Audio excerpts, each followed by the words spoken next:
I'm going to show it all to you. It's in this suitcase right here, and I'm going to unbox it in just a second, so tune in.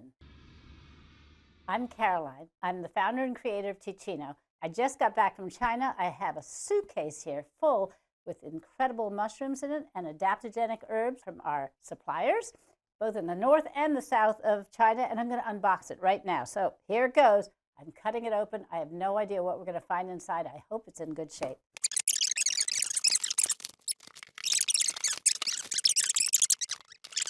Here we go. Voila. Wow. First thing out, and they're still perfectly fine. These are reishi mushrooms. I mean, look at those. Aren't they amazing? You know, reishi is the mushroom of longevity that keeps you going forever, according to the Chinese. They've been eating this for 5,000 years. Next one, this is chaga. It grows on birch trees in the north, way in Siberia. This part, this lighter brown part, is where it attaches to the birch trees. This is what's called a conch, and the conch is hard. The only way you can digest this is if it is ground up and extracted. This is known as being the highest in antioxidants of anything you can think of. It's super high. We don't have a blend yet with these in them, but I'm in the middle of creating one. This is maitake. Maitakes are known to be really delicious. I ate them when I was in China. They're also high in something called ergot. So that's going to be in my new blend with maitake mushrooms. Turkey tail. I'm drinking our turkey tail astragalus every evening. It's got this delicious flavor on it. It's maple, and I just love maple. Turkey tail is super good for the gut. It's got prebiotics, natural prebiotics in it. As you know, Teeccino also is naturally prebiotic. Turkey tail adds to that. These grow also right on trees in the forest. Okay, oh, this one I did see growing. This is really exciting to have this too. Look at this. This is tremolo. Tremolo is in our tremolo Tulsi blend. And I was in the room where they're grown when this is dried and dehydrated, obviously. When they're grown, they're like moist and incredible.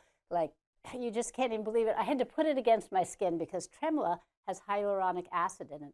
So it's beauty from the inside out. It naturally hydrates us and hydrates our skin. And I'm telling you, I also ate tremolo while I was there. You'll see it in the future, cooking tremolo and eggs. It was fabulous. It was my dinner that night. You know, not many people have seen this. This is Cordyceps militaris, which means it's not the cordyceps that only grows from a moth, is grown without the intervention of any moths. This one has been tested to also be as effective at producing energy and endurance as the type that you get from moth larvae. Next mushroom I brought back is also one that I'm about to come out with a blend for, golden oyster mushrooms. What's so special about these? Just like the maitake, they're high in ergothioneine.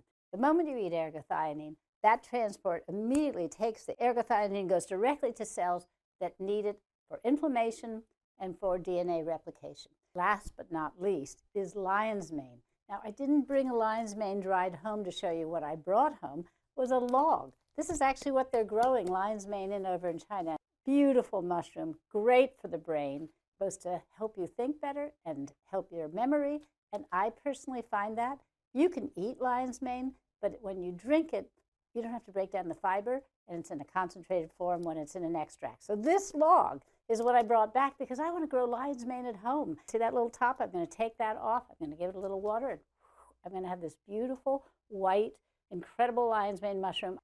It was so beautiful I couldn't eat it. But now I've been taught how to cook it right, and I'm going to look forward to having some lion's mane in the not too distant future.